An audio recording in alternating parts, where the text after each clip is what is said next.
Sculpted in the 18th century from the same materials as the Colosseum, La Fontana di Trevi is the largest fountain in all of Rome. 86 feet tall and 161 feet wide of absolute beauty, and you get to live here. You look at book too much. You miss real thing, Gio says, snatching Rome day by day out of my hand. He lifts my chin up so that I can take in a live view instead of the photo printed on the page. The famous Trevi Fountain is a magnet for tourists, a cosmic aquamarine oasis sparkling with the sun's reflection. Marshmallow white sculptures of the Greek god Oceanus, winged horses, and tritons seem to jump from the water, shimmering from the lights underneath and the sunbeams above. Gio tells me that over €1 million are tossed into this fountain every year, each one carrying a wish dreamed up by a hopeful visitor. Superstition requires one to toss a coin with the right hand backwards over the left shoulder for the wish to come true. I'm at a magic hotspot with the power to make my dreams come to life, but only if I cast the spell correctly. Crunching on a bite of my waffle cone, I flip through the mental notes in my mind, scanning for a wish-worthy desire. 1. For Simon's and my friendship to survive our week in Rome.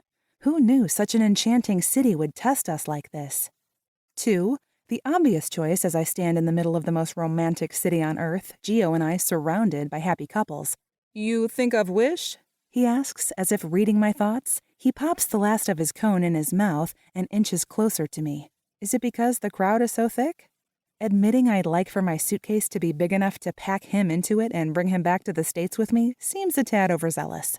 So I consider a food-related wish instead for option number 3. How about to be the master of my own kitchen? To find those ingredients and make my mom proud? Enchanted by the blue water, I chew a cherry. A sudden band of warmth heats up my waist as he places his arm around me, inching me closer. As Gio begins to hug me, I squeal. The gelato! A pink splotch dabs his blue blazer. Damn it! How do I say sorry in Italian? He wraps a hand around mine and lifts the cone to his mouth, taking a heaping bite. Through a smile, he says, No worry, I changed for the game. I finish the rest of the ice cream in record time. For one thing, it's really starting to melt.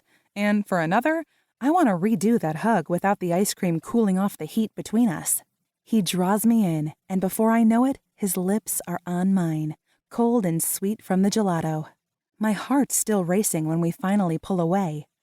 Are you trying to influence what I wish for? A self-assured grin, bright, beautiful eyes catching a glint of sun. He squeezes me tight and rubs my back. And I think I could stay here forever with my head on his chest, listening to the sounds of coins making wishes come true as they plink into the fountain.